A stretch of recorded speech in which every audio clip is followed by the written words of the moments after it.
voice modeling and more for experienced transformation leaders. So I've today on the panel we have Marissa Saizon from Verizon. She's a manager of market research and insights for the consumer group. And then we also have Stephanie Luang, and um, she is a manager of strategic advisory at Riot Games. So definitely a joy to have both of these ladies on the panel today. So Marissa and Stephanie, welcome. Thank you, Dan. Thank you.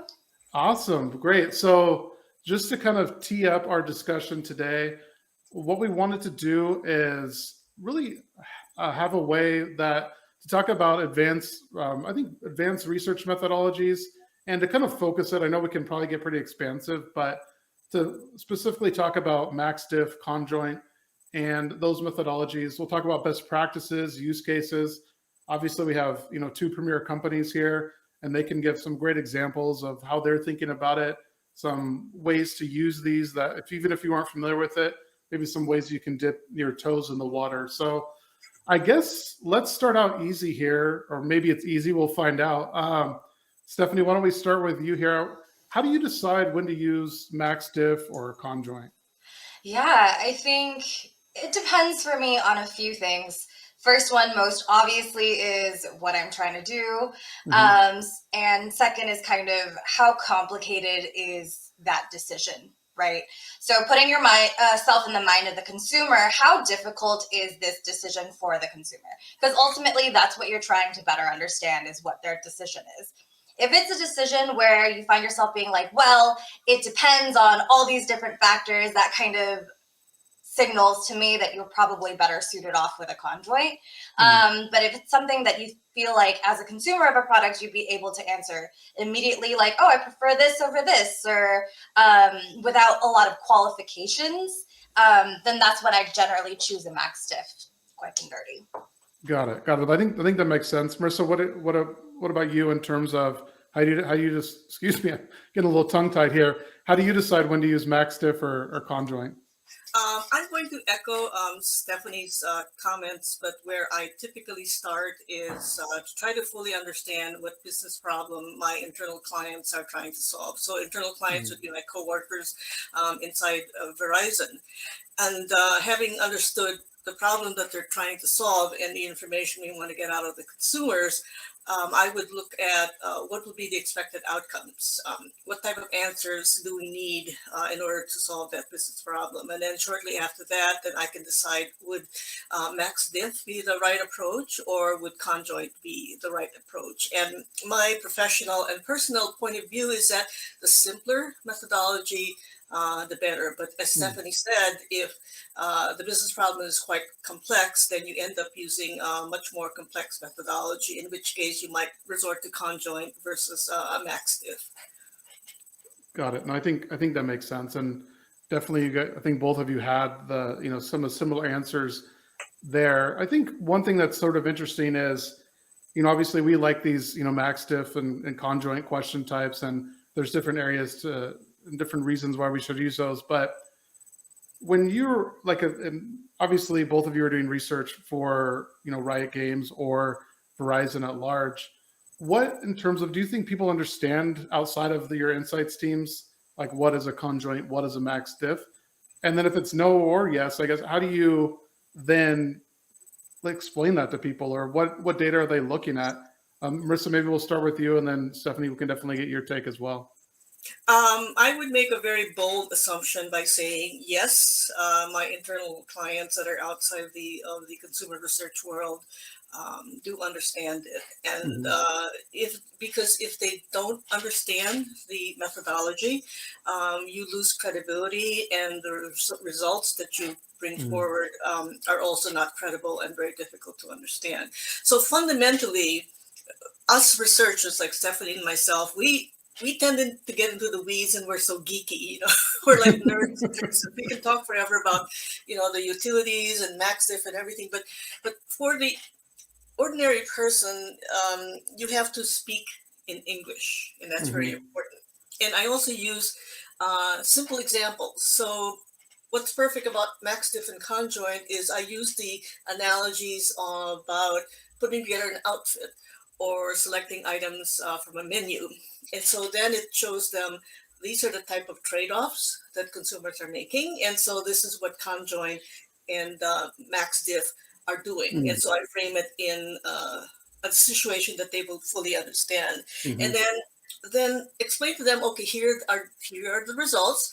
And then I then explain how do you use this to solve the business problem that we're facing. So important one is A, speak in English, and two, provide examples that they will understand outside of the problem, like Got it. menu, putting together an outfit. Yeah, that makes sense. That makes sense. Stephanie, would you agree, disagree? What do you have to say there? Absolutely. I think what I try to do is I try to focus the discussion less on this is how the methodology works when I'm talking to my stakeholders about things, just because I don't feel like it's super productive to get into the weeds, even as much as Marissa mentioned, we love to geek out on things like this. I don't think it's as helpful for helping them understand what's actually going on. So one of the things that I like to use is basically just to have a discussion about, okay, you know, we know that sometimes we make decisions and we don't really have a good idea of why we made a decision, right? Especially if it's just like buying something off the shelf or something that you don't really think that much about. And so when we ask people directly to kind of recall these behaviors and why you did the thing, there's a lot of times where the reason they actually did the thing and why they say they did the thing don't necessarily line up. And then kind of going from there, basically what we're doing is we're trying to mimic as close as possible the decision that consumers are making at that decision point so that we can actually get at the underlying reason for their behavior than what they recall in that moment. And so that I found to be pretty fruitful in terms of helping my clients and stakeholders better understand what it is that I'm trying to do before I actually start to present the results. So got it. That makes sense. So don't spend a lot of time talking about utility values and scores like that. Like this is going to go right over their head. But if you talk about like, no, this is what this means. This is like the best profile, or this is the highest share of preference. I think that makes you both make a great point in terms of, use language and terminology that they're going to understand. There's no sense in, trying to use all these different methodologies and get really into the weeds if it's just going to go right over their head and it's not going to help them, get to that understanding. Dan, I'm just going to give you an example of a research report that I completed just a few months ago. And so prior to my presenting the next book pages on, what's important or what's most preferred, it's a one-pager on a PowerPoint deck that explained here's what MaxDiff does, and then explained it in English, and then here are the results. This is what the outcome is. One is like we can get the percentage of people that find a feature most important or most preferred. Another one would be the preference share, which is the number of people that chose this as most important divided by the number of times the feature was shown. And then number three, derived utility. And then I put parentheses, long story, ... It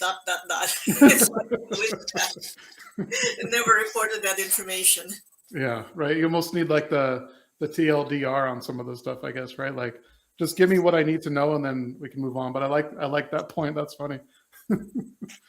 In terms of, so if we're talking about a conjoint study specifically, what key points or results are you kind of looking for, or what are those things you're honing in on to really help tell the story to either the stakeholders that are requesting the project or internal teams? I guess, Stephanie, why don't you take this one, and then Marissa, you can kind of piggyback off her answer.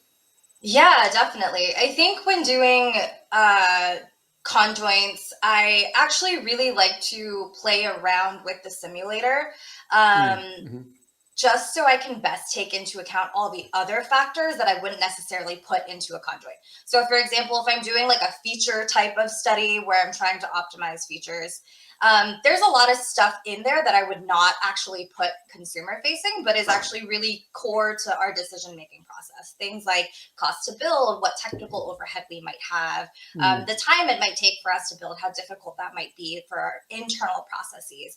And so really what I like to do is I play around with the simulator. I try to figure out what gives me the best value.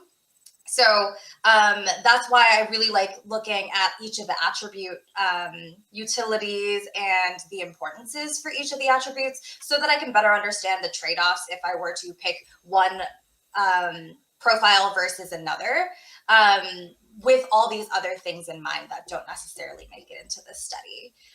In addition, I think it's just really helpful. I always try to run interactions to see if there's any interactions there, so that I can also better understand if combinations of different variables will give me more or less preference, from like an outsized perspective, right? An outsized amount of either negative or positive preference.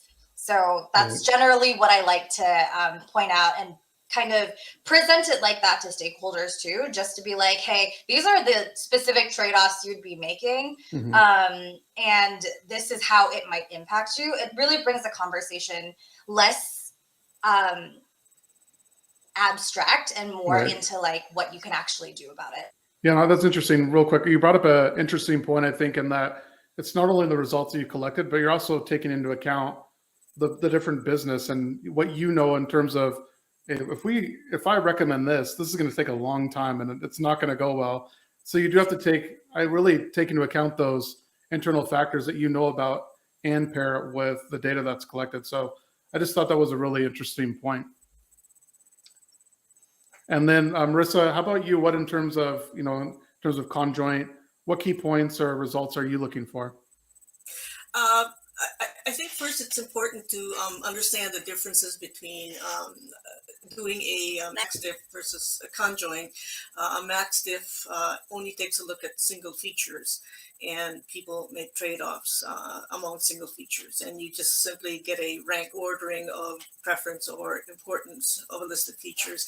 And then when you look at conjoint, the features are seen in totality in terms of like a concept board, where people see those combinations, and then what ends up happening is you end up also with a set of features that are ranked, ordered, and then the sum of the values or the utilities or the consumer desire for those features, you can add them up, and that will get you the sort of like the best concept. So for me, for both, what I'm looking for is both are methodologies to force consumers to make trade-offs, number one. And then two, if my business problem is simply to look at, and you can go to any telecommunications website. Let's just take Verizon, for example. You can take a look at all of the mobile plans. You have a payment type plan, prepaid versus postpaid. And then you can take a look at data you have each month. You have fixed at, let's say, whatever, 1 gigabyte of data, or no, let's say 100 megabytes of data versus not fixed. So when you're looking at just broad categories, a MaxDiff is what I would use. But when it comes to greater detail, like we're looking at levels. So speed, for example, would be a download of 50, 75 versus 100. So speed becomes one variable. And then you have price. $10, $20, $30 a month, and then payment plan, pre versus postpaid. Then you begin looking at combinations of variables, and that becomes much more complex. If my stakeholders need to understand within a variable, like payment plan, is it important for them to understand whether there's a preference for prepaid or postpaid? In MaxDiff, it simply becomes a feature called payment plan parentheses prepaid versus postpaid. And then you have another feature called data speed. And then you don't put any levels on those. So if the levels are not important, then I default to something like a MaxDiff. Right. No, I think that makes sense. So I think the levels, that's interesting. I think a lot of these things, unless you know what you're doing, you can probably lead to some mistakes, right? So I think what's interesting is, what common mistakes do you see being made when you don't have to call anybody out on your teams? I'm not asking for that, but maybe either, internally or externally, what common mistakes do you see being made with MaxDiff or conjoint? Is it how to read the results? Is it how to properly set it up? I mean, Stephanie, let's start with you and see what your take is there. Yeah, I think for me, it's absolutely design, right? I've seen Mm-hmm. this so many times, but I think there's a few things that I kind of want to mention here. One is people thinking that utilities at the attribute level are interchangeable when you're looking at a conjoint, similar to how you'd look at it for a MaxDiff.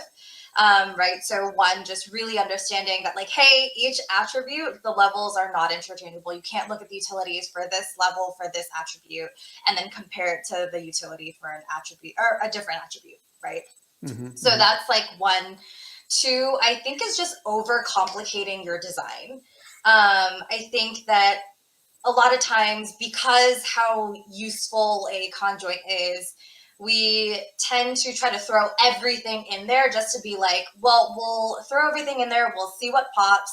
But really, all you're doing is you're A, watering down your results, B, you're throwing in a lot of extra stuff that likely won't matter Mm-hmm. and ends up just creating extra noise. And that, I think, to me is what I see most commonly, to the point where there's times where someone will be like, hey, I want to do a conjoint to test XYZ. And I was like, honestly, consumers don't care about that. Right. Right. And so if they're not even thinking about that when they're making the decision, if you ask them this, you're not actually going to get good data, because Mm-hmm. that's not actually a decision that they would make in real life. And so I would suggest that we try to do a different type of research instead to better understand what it is that they do care about.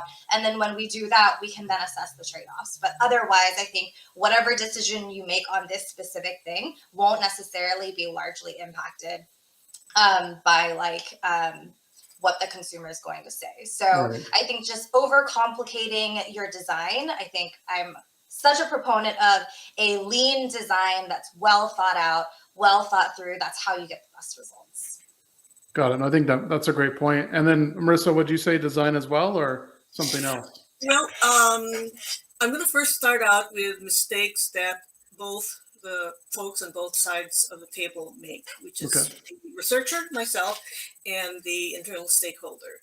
And then I will move on to mistakes that I, as a researcher, would be making. The first one is that the biggest mistake would be not aligning on the business problem.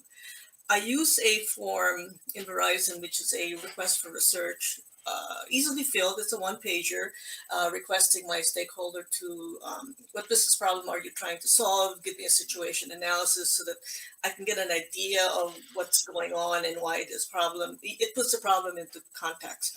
And many internal stakeholders get caught in the weeds in terms of what they want to solve, and I need to back them up. And it's important that we're 100% agreed on exactly what it is that we're trying to understand. So that's the mistake, is not having that agreement. The second one is the garbage in, garbage out. So we need to have both, we need to have good inputs. And so as a researcher, I start out with a list of inputs. Let's say we're looking at attributes or characteristics, run that by the stakeholder, they would make corrections, etc., or the vice versa. They would provide me with attributes, and then I would look at it and say, this is not something that we can measure. This is something that is probably not relevant to the consumer, and I would have to defend my position there. And then the third one would be, and of course, this is not all inclusive, mistakes that I would make as a researcher, choosing the wrong methodology to answer the business question. Because Mm-hmm. when I do that, I can't go back and redo the study.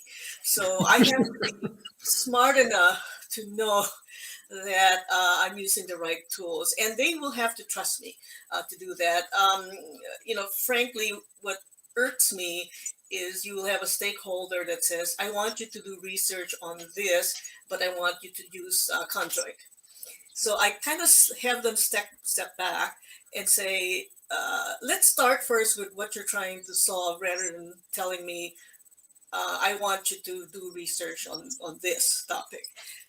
And second, very diplomatically, in my head, don't effing telling me what methodology to use. I'm not going to tell you what your business problem is, but leave it up to me to advise you on what the right approach would be. Now, of course, really, in all honesty, it's you have to frame it very, very diplomatically, because you have to work as a team. And I always emphasize we're in it together.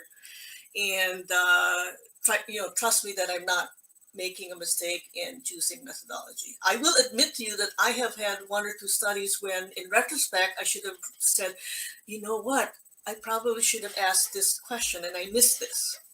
So nobody's perfect. That's so great. Stephanie, you were nodding. Stephanie was nodding her head in agreement there with you, especially when you were talking about, a stakeholder coming to you, say we should run this type of study, and you're like, no, and you have the internal talk, and then what you should say. So, Stephanie, you run into that as well.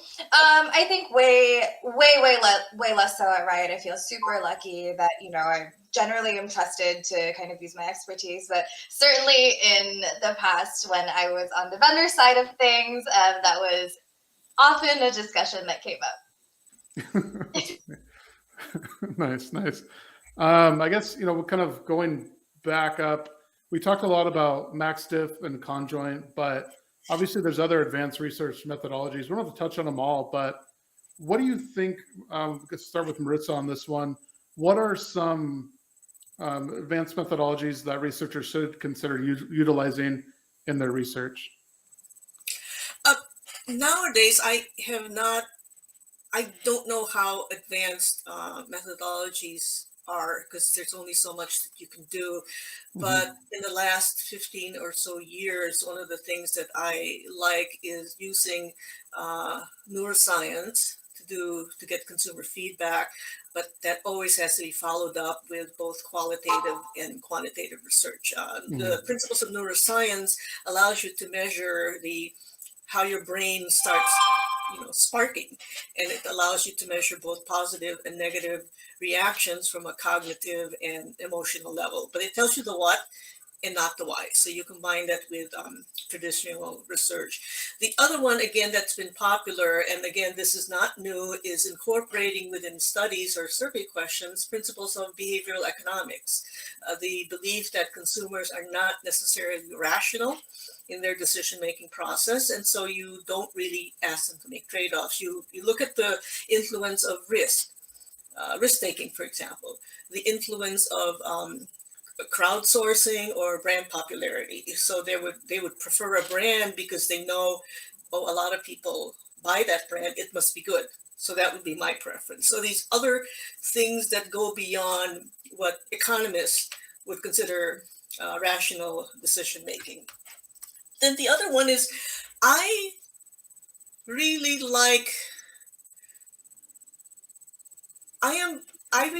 the qualitative portion of doing text highlighting and the heat mapping, especially when you're looking at communications, because you're able to identify words or phrases that resonate with consumers. Now, that's not advanced. It's like as old as heck, but it's extremely useful.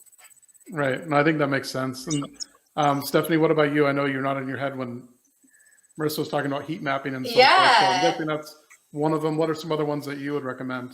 I actually really like doing a clustering analysis on most of my MaxDiffs or conjoints, just because I think that even if you don't use that as a full segmentation solution, better understanding how consumers kind of fall out naturally in terms of their decision-making process and how they naturally group together when they make decisions similarly, I found to be really, really interesting to look at, number one, and B, kind of lead us to some additional insights so we can then look at that group and be like, okay, of this group that thinks this way or makes decisions in this manner, what more can we learn about them, because we think that they're most easily targetable, and we could probably get them to be interested in this thing that we're doing next. And so better understanding that, even at like a feature level or something that's not like a market level segmentation, I found to be super, super helpful. So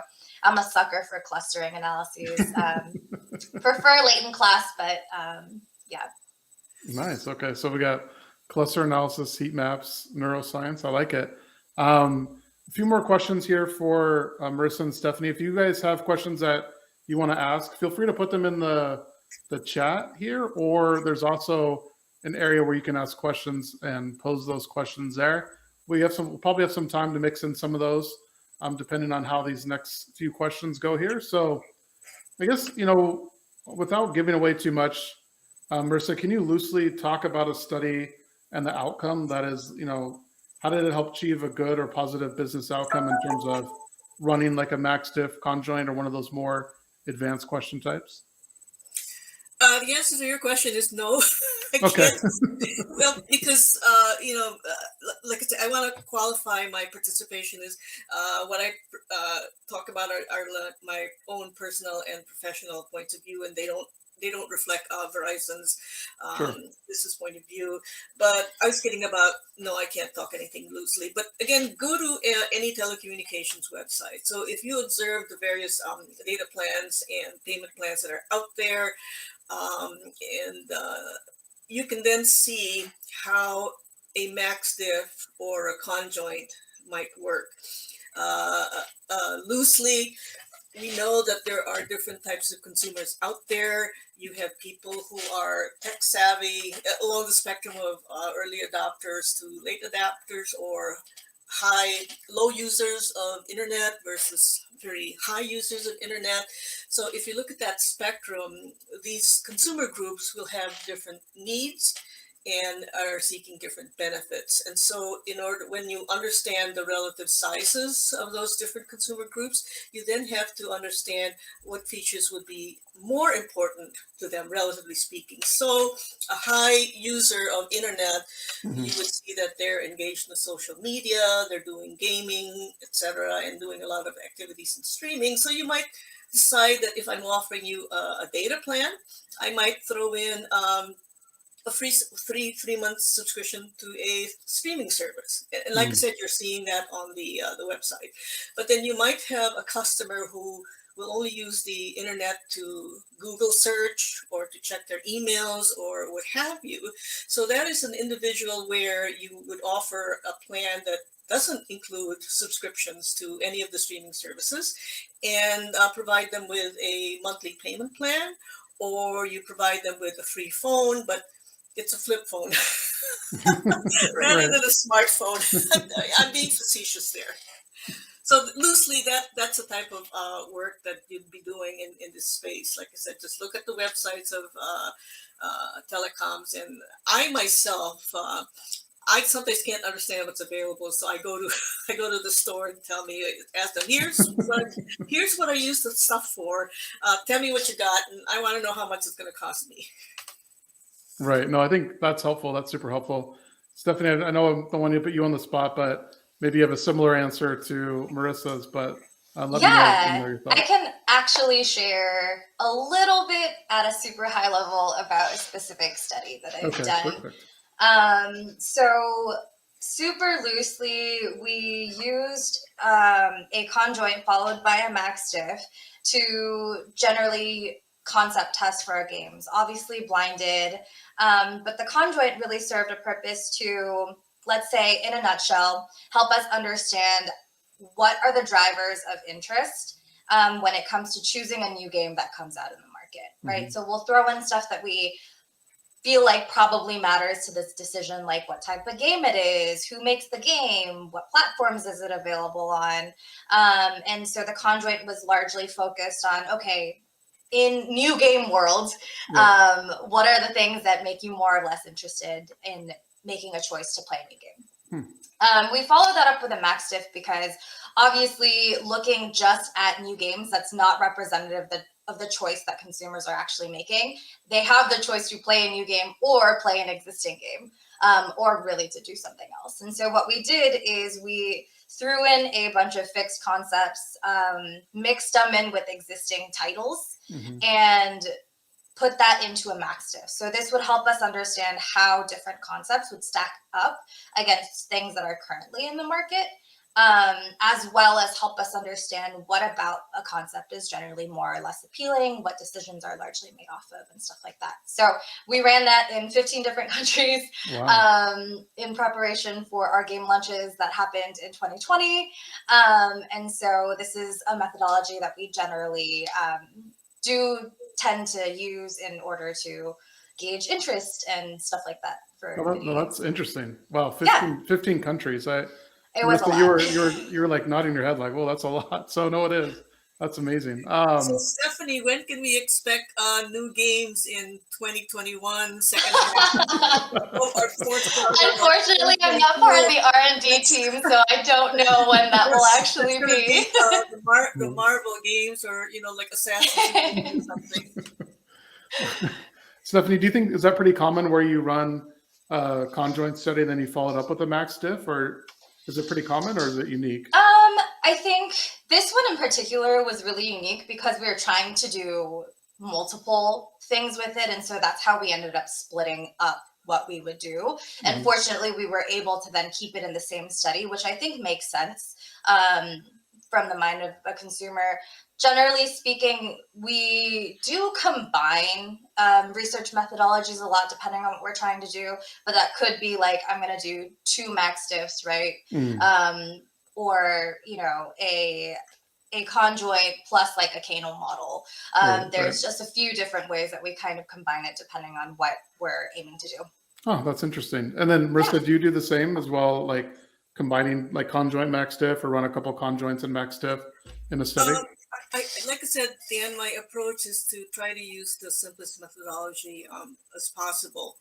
But unlike Stephanie, again, some of the business problems that require some solutions lend themselves better either to a MaxDiff or a conjoint. So I don't do any follow-ups, if you will. Like I said, each technique, the outputs are based on, if it's a MaxDiff, you're looking at relative importance of feature by feature. But then when you get into conjoint, you already would have solved the important features, and then within the features, you want to look at the levels underneath its picture, like low, medium, and high.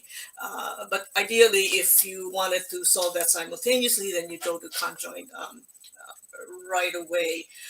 The one that I like doing simultaneously, and Dad, you probably know this very well since we've talked a lot, is there are 2 ways to measure willingness to pay. And so what I do in surveys typically is I use the Van Westendorp approach, which is looking at the likelihood that people will say this price is too expensive, that I would never ever consider it. At these prices, it's too low, that it probably is a crap product.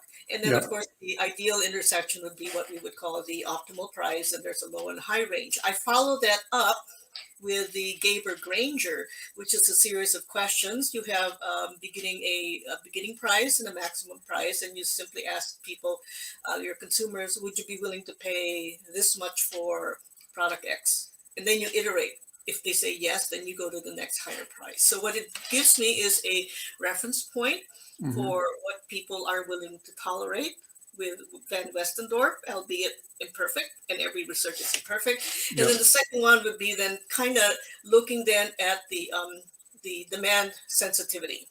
And it's great because, especially when you have stakeholders, you can point out to them that with Gaber-Granger, this is a price at which it'll theoretically maximize our revenue, but from the consumer's point of view, this is the optimal price that they like based on the Van Westendorp. So if the gap is large, you then have to make a trade-off between how much money is my company making versus what the consumers will have. And it's sort of similar to the reach versus frequency, but so you have to iterate. So those are the 2 methods that I use simultaneously. But for MaxDiff and conjoint, I usually just do a follow-up, and I don't do it at the same time. It gets too hard for a consumer to do both in one survey. Right. No, that makes sense. I definitely know the Van Westendorp and Gaber-Granger. Stephanie, are those question types that you all make use of, or? Really rarely, given the fact that we do operate free-to-play model games, and so we're a little bit less, we're doing pricing research way less often. Got it. But yeah, those are similarly what we use when we do use pricing. Got it. Makes sense. And then I think maybe time for maybe 2 more questions here. But Stephanie, what tips do you have for researchers wanting to make use of these methodologies? Like, they're just getting started, what tips do you have for them? I think one is try to wrap your head around what exactly it is that you're doing, and how exactly it works at a high level, and how you're going to analyze it even before you get started, right? So get yourself in that mindset so you know what every single part of the process is going to look like at a super high level. And then I think like constantly put yourself in the mind of the person making whatever decision you're asking them to make. The trade-offs you're asking them to make. Is it reasonable? Is it realistic? Are there huge pieces missing? Do you find yourself saying, well, it depends, and this isn't enough information for me to make a decision? Right. And so I also will often employ people who are not into research at all, don't know anything about what I'm doing, just show them a screen of some of the things that I'm generally thinking about and have them react to it, right? I test my research a lot with people who aren't researchers for this reason, because I know that even as a gamer, I want to make sure that the decisions that I would make personally are actually representative of the broader population, knowing that I do have personal biases myself. Right. That makes sense. That makes sense. I really like testing it out with non-researchers, because you can get so focused, like, exactly, all the buying attributes and all these different things, the different methodologies. So it may seem easy or come naturally to you, but testing it out with those non-researchers, I think is important. Yeah. Marissa, how about you? What tips do you have for researchers wanting to make use of maybe these methodologies? The first thing that comes to mind is you realize in an organization that when developing a product or solving a business problem, it's a trifecta of stakeholders. You have one, the product managers, two, the marketing folks, and three, the geniuses, the research people that have to figure out how to deliver the answers.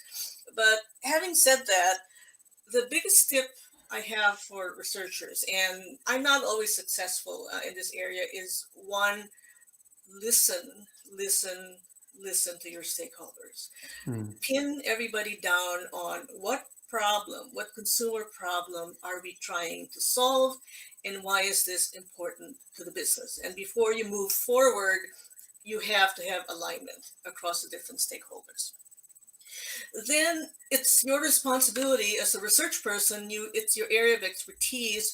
You need to know the right tool to use. The saying, like, using a hammer versus a screwdriver or whatever, it's a trident, whatever. So you need to know that. That's your job. You're getting paid to do that. And then the third is with Stephanie, and I've been guilty of this too, that I get too buried in the research speak, the geekiness, because I'm so excited about, the outputs and everything. I have to set that aside. And then it's very important. The tip for researcher is speak in English. And that means being able to explain the methodology to your stakeholders by using simple examples. Like I said, if it's conjoint, it's like picking items from a menu, and you go on to explain, you do a parallel with the menu choices versus these are the attributes that we're looking at from a technical point of view. And then the other one is, so explaining the methodology, and then more importantly, then explaining the output. And you use English.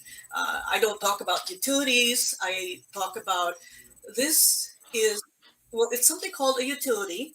And if the answer is this, that means consumers value this particular thing twice as much as attribute B. So utility of 4 versus a utility of 2. So that would be the other thing.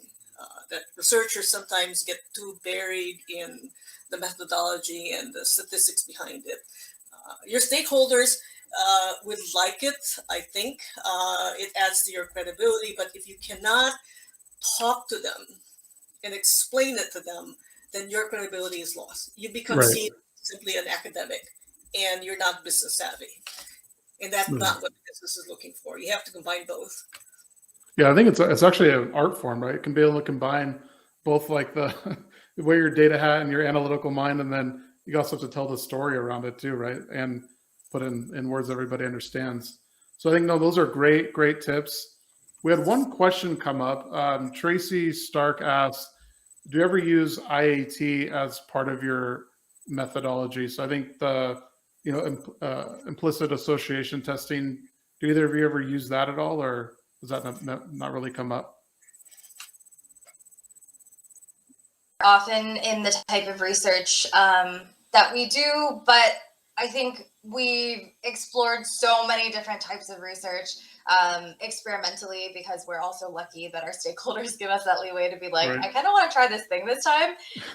So I'm sure we've done some of it in the past, but I haven't in recent years. Got it. Marissa, do you make use of that at all, or? I hate acronyms. Remind me again, Dan, what's IAT? Yeah, it's the implicit association testing. I think kind of Harvard made it famous. Oh, again, unfortunately, I would have to admit that I am not familiar with it, or B, I probably might have used it without knowing that it was IAT. But what I do like is like a brand association, as an example. It's probably similar to IAT, but typically when you take an attribute, you on what scale of 1 to 10 applies completely, does not apply at all. But with a brand association, which is probably like the attribution, your columns are these are the brands, and your rows are these are the characteristics: friendly, faithful, etc. And you ask folks, which of the brands, if any, would you say has this characteristic? So people are able to choose from a number of brands, and then later on that data is transformed by looking at the deviations from what might be expected for a brand to rate on a certain attribute. It eliminates a big brand effect. So you're looking at the deviation. So that's, I don't know, maybe that's IAT. I don't know, Stephanie. I gotta look it up. I'm sorry. I should have Googled it when you guys were talking, but That's all right. Yeah, I think like similarly, there's so much around like brand association, which is again kind of like around the experimental part of some of the things that we try here and there. So like similarly to how Marissa described brand association, we've also done like the sort of like speed associations, where it's just like pick a descriptor for this thing now, and you only have like 2 seconds to do it, right? And so these are some of the things that are, I guess, like closest to IAT, but not exactly that specific methodology. But those are all things that we always play around with too. And then we'll like compare the results and be like, what do you think gave us, what value do we think each of these different methodologies gave us, so we can better learn what we should employ next time we do something like this? What should be our gold standard for measuring our brand?